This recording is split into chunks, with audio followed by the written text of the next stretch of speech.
নমস্কার বন্ধুরা, অপর্ণা রান্নাঘরের আরও একটু পর্বে আপনাদের সবাইকে স্বাগত। কেমন আছেন বন্ধুরা? আশা করি ভালো আছেন। আজ চলে এসেছি বিনা ফোড়নে শীতের নানা রকম সবজি দিয়ে ট্যাংরা মাছের ঝোলের রেসিপি নিয়ে। ঝটপট বাড়িতে আমি কিভাবে এই গরম ভাতের সাথে এই শীতের নানা রকম সবজি দিয়ে ট্যাংরা মাছের ঝোল বানালাম, সে রেসিপিটাই আজ আপনাদের সঙ্গে শেয়ার করছি। চলুন দেখে নিই। তার জন্য নিয়ে নিয়েছি আমি 250 গ্রাম মিডিয়াম সাইজের ট্যাংরা মাছ। ভালো করে ধুয়ে জল ঝরিয়ে একটা বড় বাটিতে নিয়ে নিয়েছি। ভালো করে নুন হলুদ মাখিয়ে নিলাম।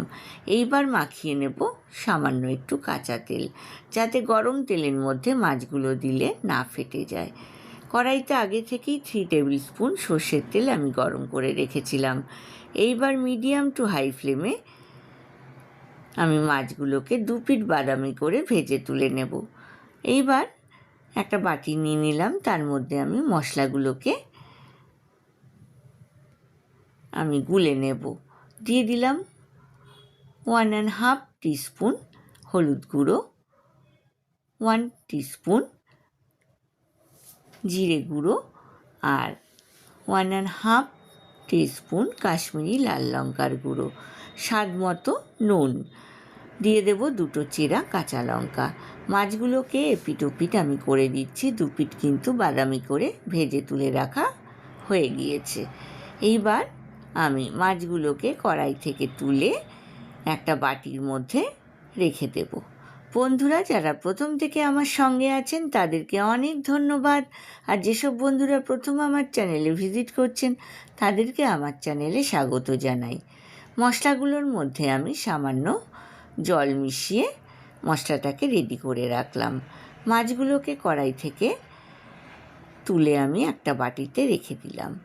কড়াইতে যে অবশিষ্ট তেলটা রয়েছে তার মধ্যে আমি 4-5টা বড়ি প্রথমে ভেজে তুলে রাখলাম।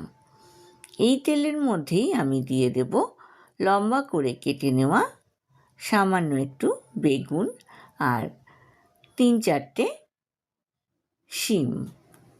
আমি আধখানা করে কেটে নিয়েছি শিমগুলোকে। দিয়ে দিলাম এর মধ্যে পরিমাণ মতো নুন আর হলুদ।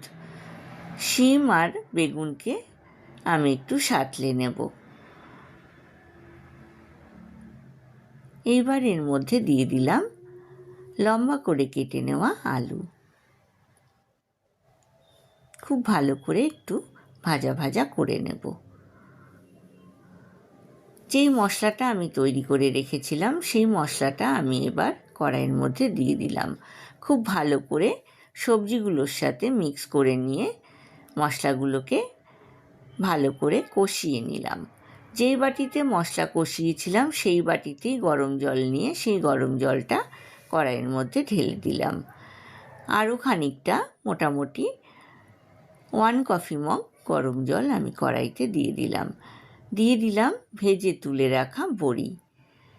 ঝোলটা ভালো করে ফুটে উঠলে মোটামুটি আমি ঢাকনা খুলে 10 মিনিট লো টু মিডিয়াম ফ্লেমে রান্না করেছি। যখন আলুগুলো সেদ্ধ হয়ে গিয়েছে সেই অবস্থাতে আমি মাছগুলোকে কড়াইয়ের মধ্যে দিয়ে দিয়েছি। এইবার আমি কড়াইতে দিয়ে দিলাম কুচনো ধনেপাতা। গ্যাসের ফ্লেমটা আমি বন্ধ করে ঢাকনা দিয়ে দিলাম, যাতে ভেতরে ধনেপাতার গন্ধটা অ্যাবজর্ব হয়ে যায়। আমি সার্ভিং বলে শীতের নানা রকম সবজি দিয়ে ট্যাংরা মাছের পাতলা ঝোল সার্ভ করে দিয়েছি বন্ধুরা। গরম ভাতের সঙ্গে কিন্তু অনবদ্য খেতে লাগবে। আশা করি আজকের রেসিপিটা আপনাদের ভালো লেগেছে।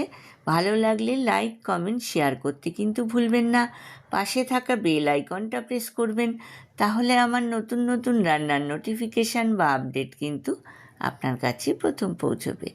আজ এ পর্যন্তই বন্ধুরা, দেখা হবে আবার নতুন রেসিপি নিয়ে। ভালো থাকবেন, সুস্থ থাকবেন। ধন্যবাদ।